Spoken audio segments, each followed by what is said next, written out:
Welcome to the Inspirational Living podcast, brought to you in part by Book of Zen, makers of wearable inspiration for a better world.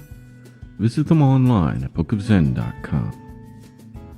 Today's podcast has been edited and adapted from Thoughts Are Things by Prentice Mulford, published in 1898.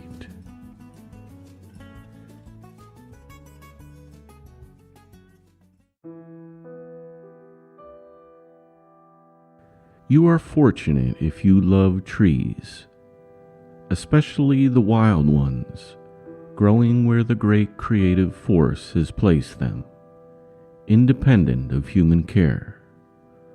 For all things we call wild or natural are near the infinite mind, and being near the infinite, they have in them the more perfect infinite force and thought. That is why when you are in the midst of what is wild and natural, in the forest or mountains where every trace of human works are left behind, you feel an indescribable exhilaration and freedom that you do not feel elsewhere.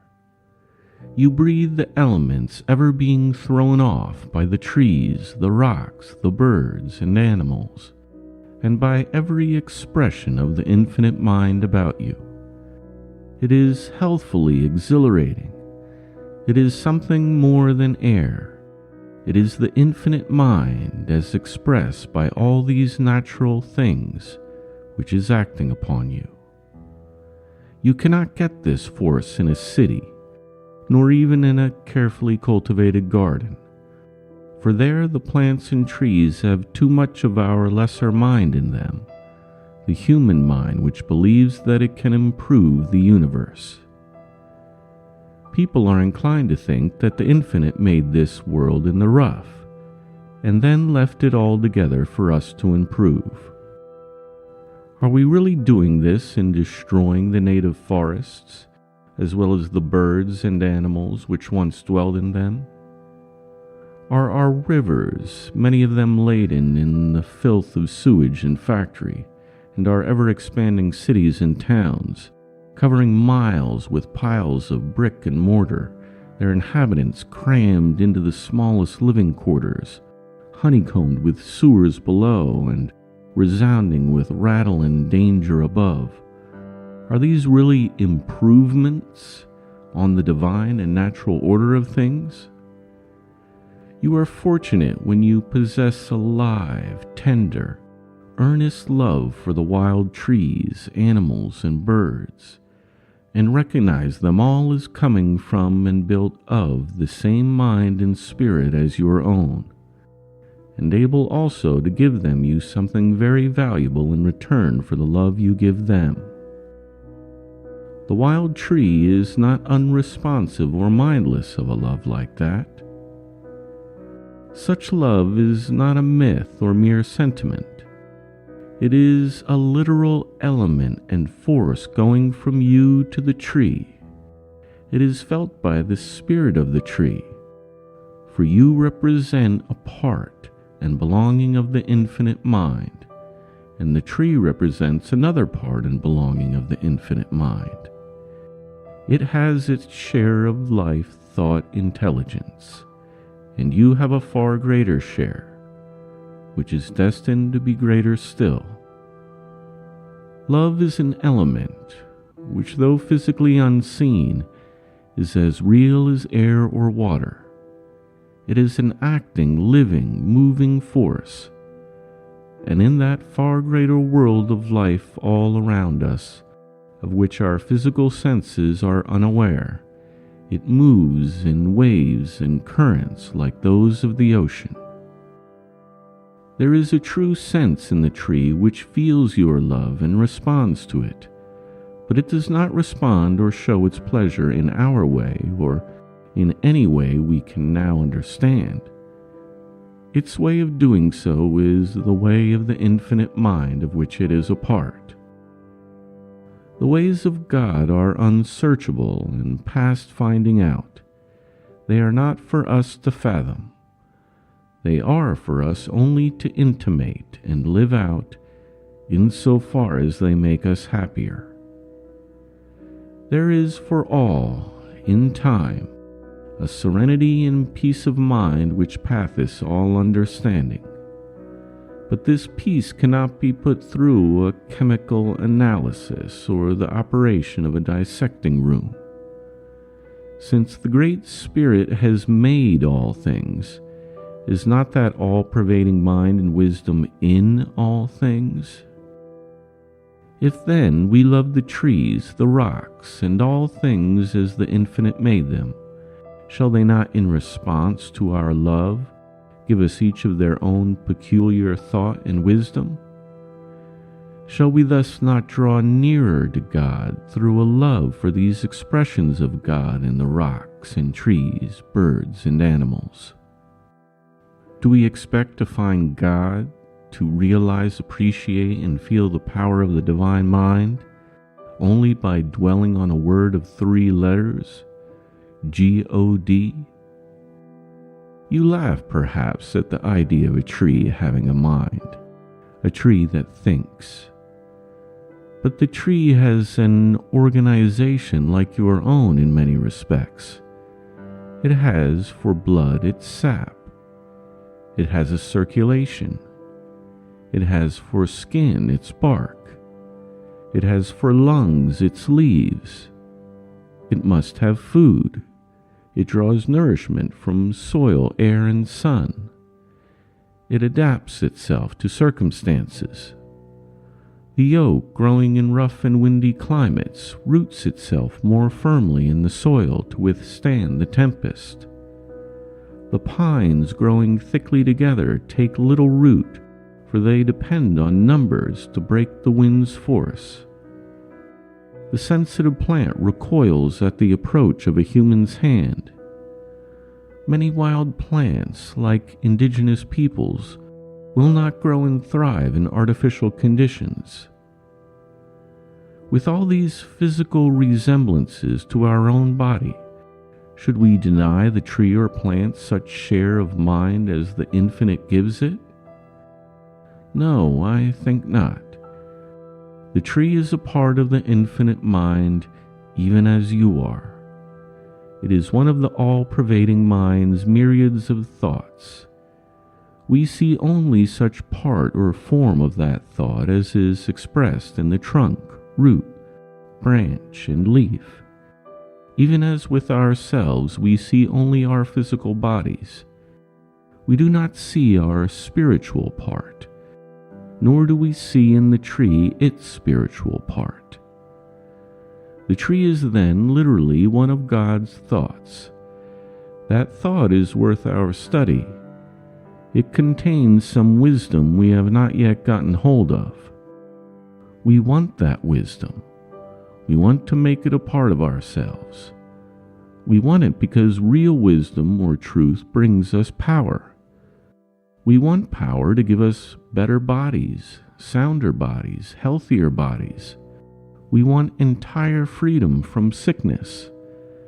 We want lighter hearts and happier minds. We want a new life and a new pleasure in living for each day. We want our bodies to grow lighter, not heavier with advancing years. We want a religion which will give us certainty instead of hopes and theories. We want a deity that is simply impossible to doubt. We want to feel the infinite mind in every atom of our beings. We want, with each day, to feel a new pleasure in living, and commencing where we left off yesterday, to find something new in what we might have thought to be old and worn out the day before. When we come into the domain of the infinite mind, and are ever drawing more of that mind to us and making it a part of us, nothing can seem flat, stale, and unprofitable. We want powers now denied the mortal. We want to be lifted above the cumbrousness of the mortal body, above the pains of the mortal body, above the death of the mortal body. Can the trees give us all this? They can help very much so when we get into their spirit, when we recognize and realize more and more the reality of that part of the infinite which they express, and when we cease to look on them as inanimate creatures. If you look on trees as fit only for lumber and firewood, you get very little life from them. They feel then toward you as you would feel towards a person who regarded you as a thing without mind or sense, and fit only to be sawed into lumber or firewood. When we come really to love God or the infinite spirit of good, we shall love every part of God. A tree is a part of God. When we come to send our love out to it, it will send its love back. And that love, that literal mind and element coming from the tree to us, will enter our beings, add itself to them, and give us its knowledge and power. It will tell us that the mind and force it represents of the infinite has far better uses for us than to be turned into fuel or lumber. Their love will tell us that the forests, piercing the air as they do with their billions of branches, twigs, and leaves, are literally conductors for a literal element which they bring to the earth. This element is life-giving to humanity in proportion to our capacity for receiving it. The nearer we are to a conception of the infinite mind, the clearer is it seen by us that this mind pervades all things, the closer do we feel our relationship to the tree, bird, or animal as a fellow creature, the more we absorb of that vitalizing element given out by all these expressions of mind. The person who looks on trees as fit only for fuel or lumber can get but little of this element, which to the finer mind is an elixir of life. We get the element of love only in proportion as we have it in us. We can only draw this element from the supreme power.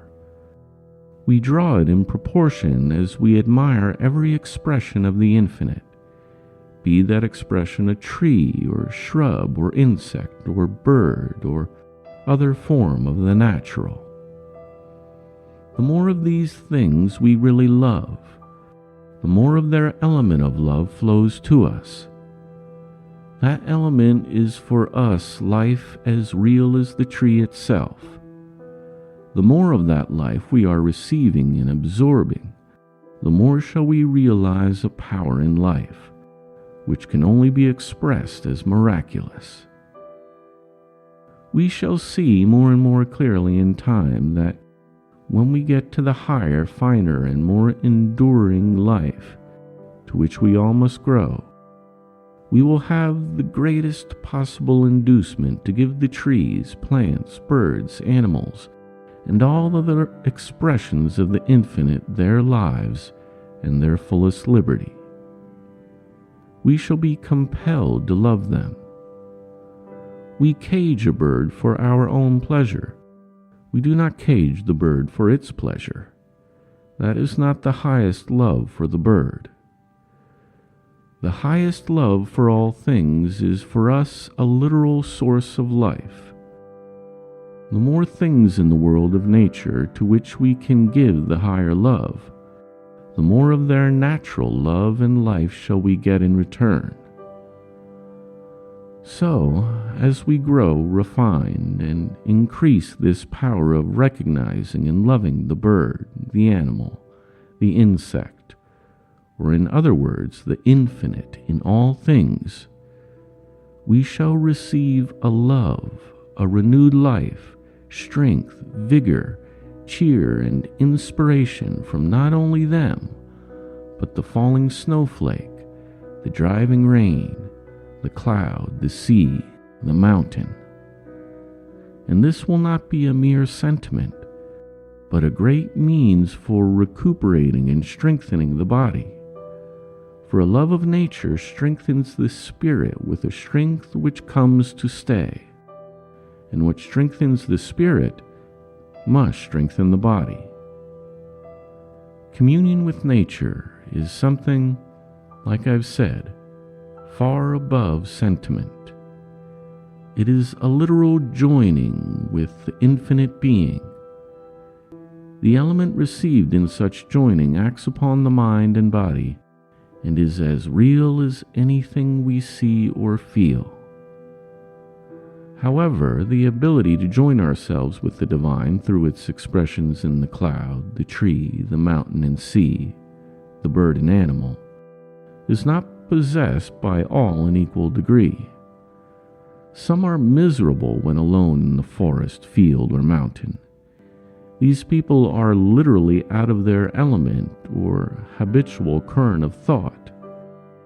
They can live with comfort only in the bustle of the city or the chatter of the household. They can find life only in artificial surroundings. Their spirits are covered with the growth of artificiality. This cuts them off from any sense of God's expressions in the solitude of nature. So cut off are they that they feel lonesome in the woods. Nature seems wild, savage, and gloomy to them. But whoever can retire for periods to nature's solitudes and enjoy that solitude, feeling no solitude at all, but a joyous sense of exhilaration, will return among humanity with more power and new power, for he or she will have literally walked with God, or the infinite spirit of good.